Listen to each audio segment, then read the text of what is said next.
As there are many different and unique areas in Toronto, so there are in Niagara. When you enter Niagara from the Greater Toronto Area, you will encounter towns and villages along the QEW, starting with Grimsby, then Beamsville, Vineland, and Jordan. This area is known to the residents as the 20 Valley, or Beamsville Bench, and is often referred to as Napa North, as a result of its 70 wineries and 7 sub-appellations. Moving past the area, you will encounter St. Catharines, nicknamed the Rose City because of its many rose gardens. From here, on to Niagara Falls with its world wonder, the falls themselves, the casinos, entertainment, and dining establishments. The southern tip of Niagara is where you will find the towns of Fort Erie with its old fort, and Port Coburn, where you can see the ocean-going vessels being locked through the Welland Canal from Lake Ontario and into Lake Erie.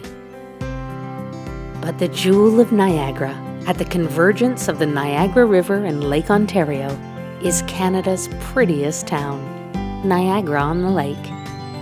Comprised of the 4 distinct communities of Virgil, St. David's, Queenston, and the old town of Niagara-on-the-Lake, it is an area of wonderful and significantly important architecture. The entire area is steeped in history, going back beyond the days of the War of 1812 to 1814, with many buildings in the area dating back to the 1700s. One such building is Old Fort George, which during the War of 1812 served as the headquarters for the Centre Division of the British Army.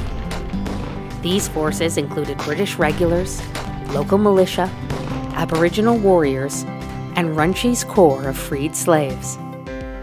Major General Sir Isaac Brock, the savior of Upper Canada, served here until his death at the Battle of Queenston Heights in October 1812. Brock and his aide-de-camp, John MacDonnell, were initially buried within the fort.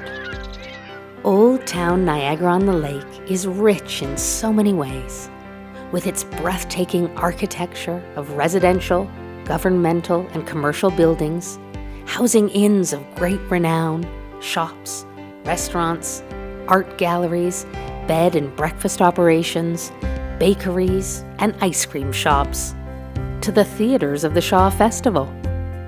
The area sees tourists from all over the world who marvel at all the area has to offer. People move to Niagara for the serenity, the spectacular scenery, culture, and of course, our world-famous wines. It is home to 4 sub-appellations, over 35 wineries. Sit back and enjoy all that the Niagara region has to offer.